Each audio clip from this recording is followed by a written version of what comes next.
வணக்கம். சின்ன ஸ்டோரி, பெரிய இன்ஸ்பிரேஷனோட 17வது கதை இது. ஒரு காட்டுல ஒரு சிட்டுக்குருவி ஒண்ணு இருக்குது.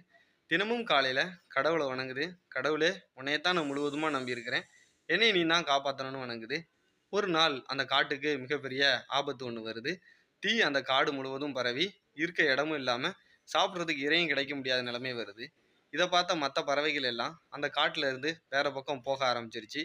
இந்த சிட்டுக்குருவி கூட இருந்த மத்த குருவிகளும், "வா, இனிமே நம்மளால இங்க வாழ முடியாது" அப்படின்னு கூப்பிட, பதிலுக்கு இந்த சிட்டுக்குருவி, "நான் எங்கேயும் வரமாட்டேன்.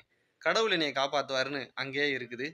நாட்கள் போய்க்கிட்டு இருக்குது. அந்த சிட்டுக்குருவிக்கு உணவு எதுவுமே கிடைக்கல. ஒரு நாள் அந்த வழியா ஒரு புறா ஒண்ணு பறந்து போகுது. "இங்க உனக்கு இருக்கவும் முடியல. உனக்கு இரையும் கிடைக்கல. வா, இங்கிருந்து போயிரலான்னு" அந்த புறா கூப்பிட, அப்பவும் அந்த சிட்டுக்குருவி, "நான் எங்கேயும் வரமாட்டேன். கடவுள் என்னைய காப்பாத்துவாருன்னு" அங்கேயே இருக்குது. இப்படியே நாட்கள் போய்க்கிட்டு இருக்க, கடைசியில உணவு கிடைக்காம அந்த சிட்டுக்குருவி இறந்து போயிருது.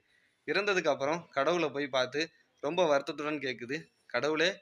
நான் உன்னை எவ்வளோ முழுமையா நம்பினேன். உனக்கு தினமும் உன்னைய நான் பூஜை வச்சு வணங்கினேன். ஆனா நீ ஏன் என்னைய காப்பாத்தலன்னு" கேட்க, பதிலுக்கு கடவுள் சிரிச்சுக்கிட்டே சொன்ன விஷயம் என்ன தெரியுமா? "நான் உன்னைய காப்பாத்துறதுக்கு முயற்சி செய்தேன். உன் கூட இருந்த குருவிகள் மூலம் உனக்கு உதவி செய்ய முயற்சி செய்தேன். அதுக்கப்புறம் ஒரு புறாவ அனுப்பி உனக்கு உதவி செய்யறதுக்கு முயற்சி செய்தேன்.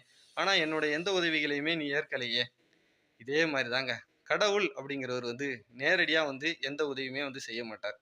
நமக்கு சுத்தி இருக்கக்கூடிய மனிதர்கள் மூலமாவோ, இல்ல சூழ்நிலைகள் மூலமாவோ, இல்ல ஏதாவது வாய்ப்புகள் மூலமா தான் உதவி செய்வாரு.